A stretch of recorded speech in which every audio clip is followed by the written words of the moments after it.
జ్ఞానం నుండే విజ్ఞానం పుట్టుకొస్తుందని, జ్ఞానాన్ని ప్రేమించేవారు జీవితంలో ఎదుగుతారని గోదావరిఖని జిల్లా అదనపు జడ్జి శ్రీనివాసరావు అన్నారు. గోదావరిఖని చంద్రశేఖర్ నగర్లోని గుడ్ మార్నింగ్ స్కూల్లో శనివారం మండల న్యాయ సేవా సమితి ఆధ్వర్యంలో నిర్వహించిన న్యాయ విజ్ఞాన సదస్సులో వన్ టౌన్ ఎస్ఏ అనుషతో కలిసి జడ్జి మాట్లాడుతూ పిల్లల భవిష్యత్తుకు బాటలు వేసే తల్లిదండ్రులను, గురువులను మర్చిపోకూడదన్నారు. విద్యార్థులు చట్టాల పట్ల, నేరాల పట్ల నియంత్రణ అవగాహన పెంచుకోవాల్సిన అవసరం ఉందన్నారు. సమాజంలో పెరిగిన టెక్నాలజీతో పాటు ఈజీ మనీ సంపాదన కోసం సైబర్ క్రైమ్ నేరాలు కూడా పెరిగాయన్నారు. ఎవరైనా సైబర్ క్రైమ్కు గురైనప్పుడు 1930కు కాల్ చేయాలని, ర్యాగింగ్ అనేది చట్టవిరుద్ధమని, ర్యాగింగ్కు పాల్పడిన వారు శిక్షార్హులని హెచ్చరించారు.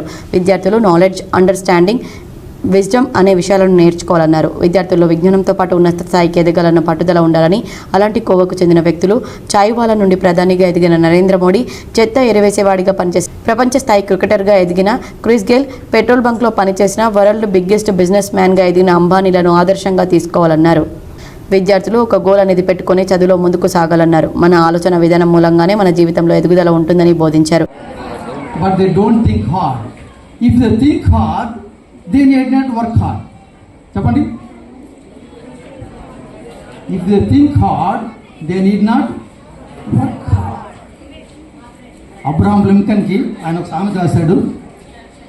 If 6 hours time is given to me to chop down a tree, I will spend this much of time for sharpening the axe and this much of time to cut down the tree. ఇప్పుడు చెప్పండి, మీకు 6 hours ఇచ్చాం ఒక చెట్టుని నరకడానికి, ఎంత time మీరు sharp చేయడం కావాలి, గొడ్డలకి ఎంత టైం నరుకుతారు?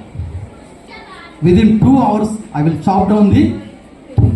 చూసారా, మనం ఆన్సర్ కూడా ఒక్క 1 minute ఆలోచించాలి. ఇందులో ఏ పాయింట్స్ రాయాలి, ఎంత ఇంపార్టెన్స్ ఇవ్వాలి, ఎన్ని మార్కులకి ఇచ్చారు, 20 pages 20 మార్క్స్ ఉన్న క్వశ్చన్స్ ఉంటాయి, అదే క్వశ్చన్ 2 మార్క్స్ కూడా అడగచ్చు. అప్పుడు తగ్గించాలి, ఏది ఇంపార్టెంట్ ఏది అది రాయాల్సి వస్తుంది. సో అందుకే if you think hard you need not work hard. Wisdom అంటే ప్రాక్టికల్ అప్లికేషన్. ఒక విషయం తెలుసుకోవడం, అర్థం చేసుకోవడం, వాటి కాన్సిక్వెన్సెస్ అవిని అండర్స్టాండింగ్. విజ్డమ్ అంటే అప్లై చేయడం. ఉదాహరణకి స్మోక్ చేయకూడదు, అది నాలెడ్జ్. స్మోక్ చేస్తే ఏమవుతుంది, అది అండర్స్టాండింగ్. ఏమవుతుంది స్మోక్ చేస్తే? లంగ్స్ చెడిపోతాయి. ఈ నాలెడ్జ్, ఈ అండర్స్టాండింగ్ ఉన్నప్పుడు స్మోక్ చేస్తాడా? చేయడు. అప్పుడు విజ్డమ్ ఏంటంటే, ఇప్పుడు స్మోక్ చేయాలా చేయకూడదా, అది ఎవరి చేతిలో ఉంది? మన చేతిలో ఉంది. ఎవరైతే రైట్ డెసిషన్ తీసుకుంటారో వాళ్ళని వైస్ పర్సన్ అంటారు. ఎవరైతే రాంగ్ డెసిషన్ తీసుకుంటారో వాళ్ళని. గుడ్ మార్నింగ్ గ్రామర్ స్కూల్లో లీగల్ లెటర్స్ ప్రోగ్రామ్ కండక్ట్ చేయడం జరిగింది. ఈ ప్రోగ్రామ్ తలకు ఉద్దేశం ఏంటంటే, పిల్లలకి వాళ్ళకి రైట్స్, అలాగే డ్యూటీస్, అలాగే సమాజంలో ఒక just society, equitable society create చేయడానికి గాను ఈ ప్రోగ్రాం జరుగుతుంది ప్రతి చోట. ఆనరబుల్ హైకోర్టు డైరెక్షన్స్ ప్రకారంగా ఇందులో పిల్లలకి అసలు నాలెడ్జ్ అంటే ఏంటి, అండర్స్టాండింగ్ అంటే ఏంటి, విజ్డమ్ అంటే ఏంటి, పర్పస్ ఆఫ్ ఎడ్యుకేషన్ ఏంటి, చట్టాలు ఏం చెప్తున్నాయి, మనిషి ఎలా జీవించాలి, మరి ఏ విధంగా జీవిస్తే మరి శాంతి సమాజంగా మనం ఉండగలడు, మరి సమాజంలో మంచి పౌరుడిగా జీవించగలడు అనే విషయాలు ఇక్కడ బోధించడం జరిగింది. మరి ఇక్కడ ఎడ్యుకేషన్తో పాటుగా మిగతా విషయాలపై వాళ్ళకి అవగాహన కలిగిస్తే రేపొద్దున ఫ్యూచర్లో ఎటువంటి క్రైమ్ చేయకుండా ఒక లాఫుల్ సిటిజన్గా ప్రతి ఒక్కరూ ఉండడానికి అవకాశం ఉంటుందని ఈ ప్రోగ్రామ్ చేయడం జరిగింది. ఈ ప్రోగ్రామ్ని వేదికగా చేసుకొని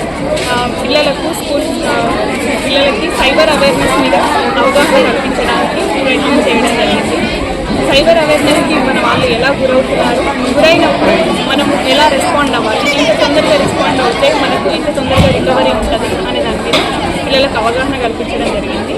పిల్లలుగా వీళ్ళు రేపటి మన భారతదేశ పౌరులుగా, మన భారతదేశాన్ని ముందుకు నడిపించే పౌరులుగా వీళ్ళు ముందుకు వెళ్తారు. కాబట్టి వీళ్ళకి మంచి అవగాహన ఉండి, మంచి నాలెడ్జ్ ఉంటే వీళ్ళు 10 మందికి చెప్పే వాళ్ళు అవుతారు. కనుక వీళ్ళకి అవగాహన కల్పించడానికి ప్రయత్నం చేస్తాం. ఈ కార్యక్రమంలో పాఠశాల correspondent Adarsh day Sammarao, advocate Jeevan glory, కార్యక్రమ ఇన్ఛార్జ్ భూమయ్య, అడ్వకేట్ తిరుపతిరావు, పాఠశాల డైరెక్టర్ సమ్మిరెడ్డి, తిరుపతి రెడ్డి, ఉపాధ్యాయులు, విద్యార్థులు పాల్గొన్నారు.